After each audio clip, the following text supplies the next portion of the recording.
Hey guys, in this video we're going to do an unboxing for the Traxxas Fiesta ST rally car, and this one's a little four-wheel drive and it looks like it's going to be a lot of fun. To me it looks big for a 10 scale, but they tell me that's what it is. This one's got a brushed system in it, which means it shouldn't set any land speed records, but it should be a lot of fun. And in a later video I'm planning on amping that thing up to see if it can handle like maybe 4S and see what that'll do. But as it stands for this video, guys, we're going to get it out of the box. We're going to show you the box. We're going to show you what comes inside. We're going to take it out and we're going to put it through its paces, and then we'll bring it back in and rate it for you. So here we go, guys. Let's do this.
All right, guys, let's get this thing open.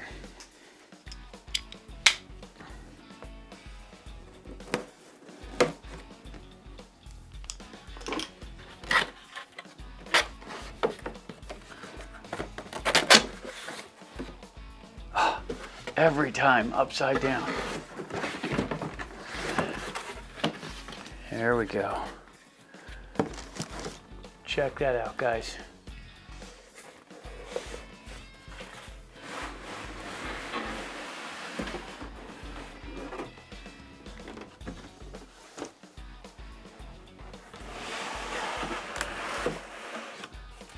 Isn't that cool? Nice. Looks like we're gonna have to pull some pins to get the body off. It's definitely hooked down. So let's go ahead and do that.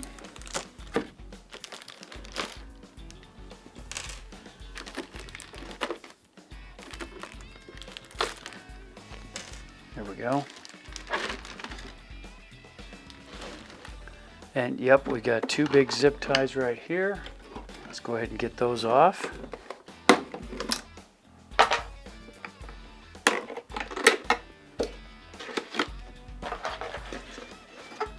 Real nice. Real nice. Okay, so this definitely looks like a slash chassis or something thereabouts. I like the tire style. Definitely tell it's four-wheel drive, but here's something that we definitely have to do first.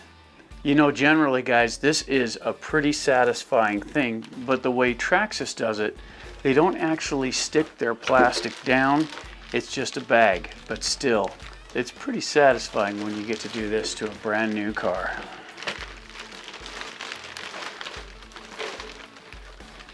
Oh yeah.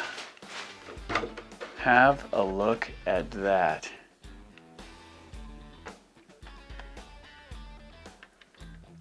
Isn't that nice? Beautiful detail in the paint. Pretty simple shell. Not a whole lot to report there. It's got a big spoiler on the tail. Very nice, and it's a licensed Ford body, so that's pretty cool too. Now, before we get too deep in this, guys, let's go ahead and set the car out of the way. There we go. And let's see what else came in the box. Okay guys, this is what comes in the box beside the car, and we start off with this top qualifier radio, and this is the most basic TQ radio I've seen to date. It has like literally just steering control here and one red button on the top for setup. That's all. It's got throttle control and steering and nothing else. By far the most basic radio I've come across from Traxxas yet. And you know, it feels like the other ones, but it's just really rudimentary, and we'll have to see how this one works. Beside that, we have our packet. Now inside of our packet, we'll start off with these. And these right here, these are shock absorber adjustment units, and there's a set of these. And you've got your snap collars and whatnots. Those are for the shocks. You've got some extra clips here, some foam, and these are for the battery adjustment and holding the body on with these little discs. That's good. It's got a very basic tool kit. It's got your startup guide, everything you'll need to get started, to get the car up and running. It has some extra fluff that goes with it. These are just basic things that go with the radio and options for the car, like batteries and chargers and that stuff. This is what you're really looking for, guys. This one here, this is the actual manual, and this one has just everything you're going to need to know about the car, everything you need for part numbers. That's all in this one, guys, so don't lose this one. And then of course you've got your Traxxas warranty card, and that's pretty much everything that comes in the box. Now let's get into the car. Okay guys, so let's check out the car.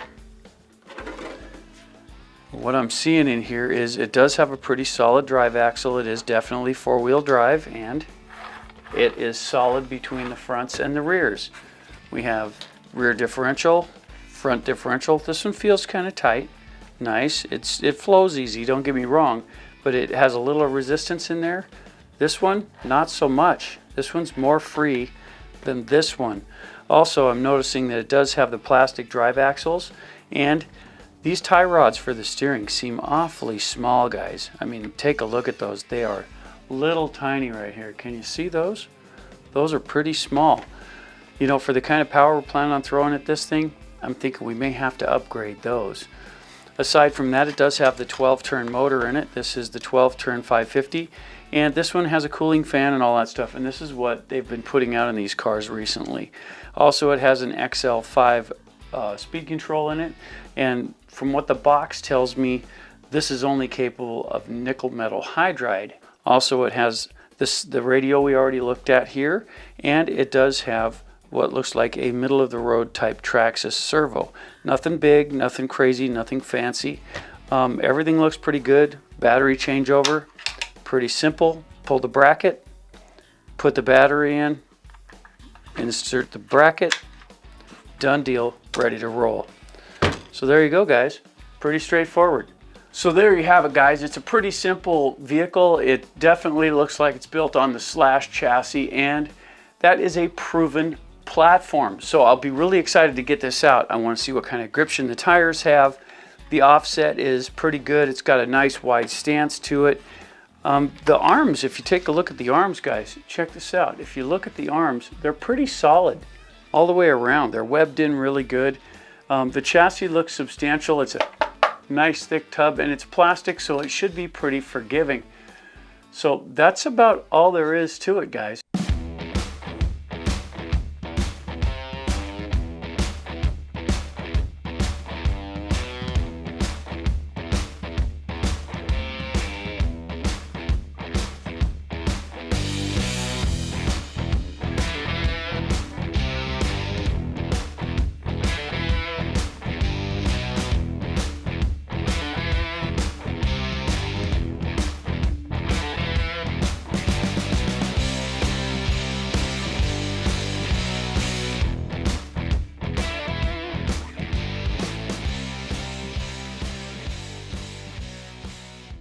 Okay guys, so we've got the Fiesta out and we're gonna run it. We've got just a little varied terrain here to play with, and we're gonna go ahead and give this a shot and see how it works out. You ready for this? Yeah.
Okay guys, there you have it. This is the Ford Fiesta from Traxxas. Now it's a cool little car. It looks really neat and it's small, but you know, small is 10 scale, but it's kind of large for that. And it is on that, you know, slash platform.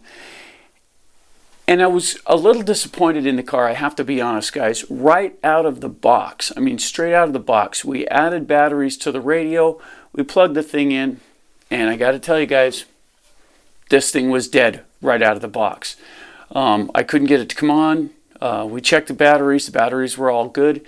This just was defective straight out of the box. And since that was the case, I was kind of forced to go ahead and remove this. So we took this out of the car, and that was necessary. We did replace it with a simple one here, and this is an SR315. This is a Spectrum receiver. And of course, I was able to sync that to the DC5, or the DX5C, excuse me. So we were able to go ahead and connect it to this. It made for pretty good control. That was all right. When we ran it with the nickel metal hydride batteries, it was painfully slow, guys. You know, if you're new to the hobby and you want something to putter around in the driveway and goof around on the sidewalks and stuff, that would work okay for that. It doesn't really have a lot of power, so if your grass is, you know, so long, it struggles in the grass. Nice kind of groomed dirt it would do pretty well on. But overall, it really wasn't much fun for me due to the speed of the vehicle. So we did go ahead and swap it out and put LiPo batteries in it. And at 2S, it was just as painfully slow. But at 3S, it got a little more exciting. Now, the problem is this car is balanced for the nickel metal hydride setup. So the slipper clutch, instead of having the big slipper like this, it's only the size of my thumbnail. And it didn't take long to completely melt that down, guys.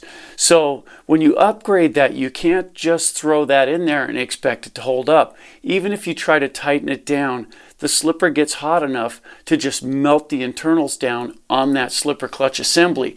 So we did wind up having to put a locker in it to remove that slipper clutch assembly, and then it handled a little bit better.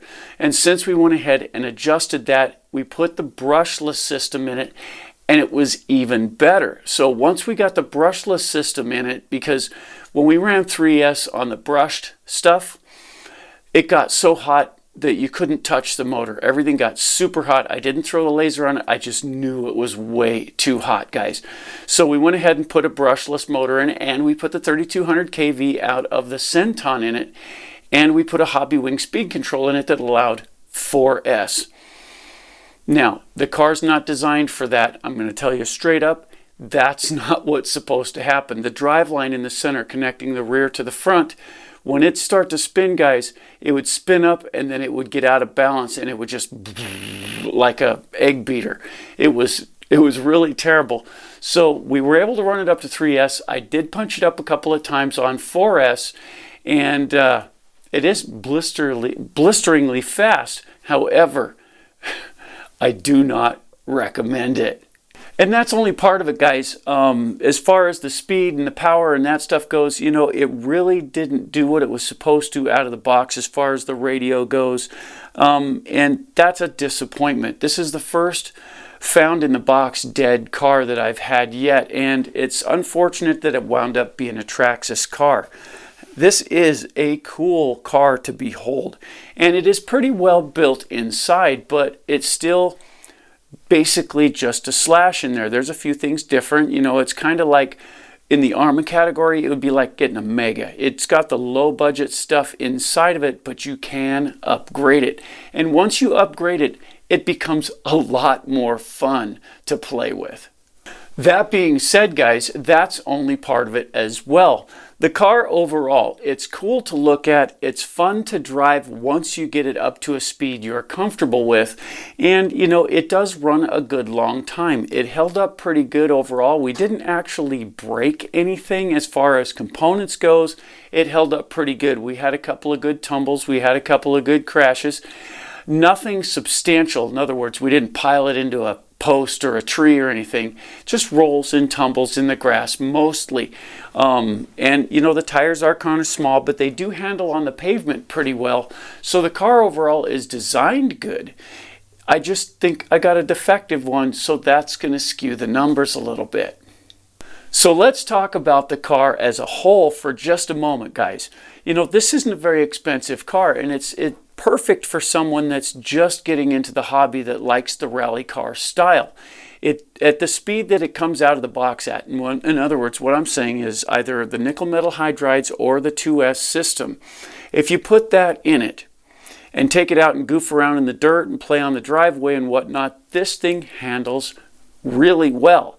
It's not really balanced for the higher power. So when you go up to 3S or you kick it up to the brushless system and run it at 3S, gear it up a little bit, it likes to swap ends a little bit because it's a little overpowered for what it is. It is four-wheel drive and it does not have a center differential. So it does power the front and rear evenly, but the way it handles the weight of the vehicle is a little off-putting. So if you're going to run it as it comes out of the box, it's a lot of fun that way. If you're used to the faster cars, this one really isn't going to do it for you guys. So with that being said, guys, it's time for our 4 questions. And if you watch the channel, guys, you know what they are. Is it fun? That's question 1. Is it durable? That's question 2. Is it worth the money? Question 3. And question 4, the one we don't give score to, is where does it stack up in my collection? You know, and over time, guys, I've really stopped at the top 10. Okay, so I'm only going to rate the top 10 from now on because there's too many, and it really top 10 is where it's at anyway. So that's where we're going to hit this. So let's get on with the questions. Question number 1, is this thing fun? Well, yeah, it's fun. It's nothing to write home about. I mean, it's not going to set the world on fire, but it is a lot of fun to play with if you understand what it's for. This is a slow car. As far as that goes, it's not super fast. It's like if you buy the Arrma Typhon Mega, okay? You see the Typhons just flying around, but you put a Mega on the ground and it goes kind of slow. When I dropped one I bought one for a friend, and I dropped it on the floor and played with it for a second, and Tina walked up and her first words was, "That's a toy." This is kind of the same thing, guys. If you understand what it is and the speed of the vehicle, you could be completely enamored with it. It looks really cool when it's rolling around on stuff. It's controllable, and it is relatively fun. But for the channel, what we have behind us, the speed of the vehicles we're used to playing with, guys, I'm only going to give this one 6 out of 10 for fun. And question number 2, durable. Is it durable? Is it durable? Well, you know, it doesn't really go fast enough to break it. I mean, you can run it straight into stuff at the stock speed and it's just going to bounce off of things. So for the way it's designed, the way it comes out of the box, is it durable? Well, yeah, it's durable. It holds up pretty well. But as soon as you start throwing, and of course this is out of the unboxing part, guys, but as soon as you start throwing a lot more horsepower at this thing, it's not all that durable. The suspension held up pretty good, but the internals melted down, so we had to replace those. If you stay with the way it comes out of the box, it is relatively durable. And since there are limitations on speed and whatnot, again, I'm going to give this 6 out of 10 for durability because it did hold up, but it did melt down and it showed up with a dead radio, so that's going to affect the score. Question number 3, is this thing worth the money? Well, you know, it wasn't all that expensive. It was a pretty inexpensive car, and if everything works coming out of the box, you still need to buy a battery and charger if you don't already have those things. And the nickel metal hydride batteries aren't that bad, and a charger's not all that expensive either. So you have to weigh it out. Are you new to the hobby? Is this something that you really are into as far as, you know, rally cars and just playing in the driveway and goofing around on the sidewalk and maybe in the garage or whatever? Yeah, I think this thing is worth the money. I think it's a pretty good car for what you get. I was expecting more, but then again, I'm deeper into the hobby than a lot of people. So for me, I would say, yes, it's definitely worth the money, but know what you're getting before you get it, because if you're expecting it to set the world on fire, you're really going to be disappointed. So rating that 1 from 10 on is it worth the money? If you know what you're going after, guys, if you know what you're buying, I'm going to give this one 8 out of 10 for value. And last but not least, question number 4. Where does this stack up in my collection? And hey guys, I already told you what's going on with that. I'm only rating the top 10. And since this thing out of the box had to have so much modification just to make it exciting for me to play with, I hate to tell you guys, but this one's not going to make the top 10. So hey guys, if you haven't already, don't forget to subscribe, like, and share. It is awesome when you do, and it makes us feel pretty good here as well. You know, here at the studio, we do try to get good content out there, but keep in mind we do have to buy all these cars ourselves, and the prices do stack up from time to time. So I want you to know we do have some cool stuff upcoming. This video was a lot of fun to shoot, but we did have some problems in the build.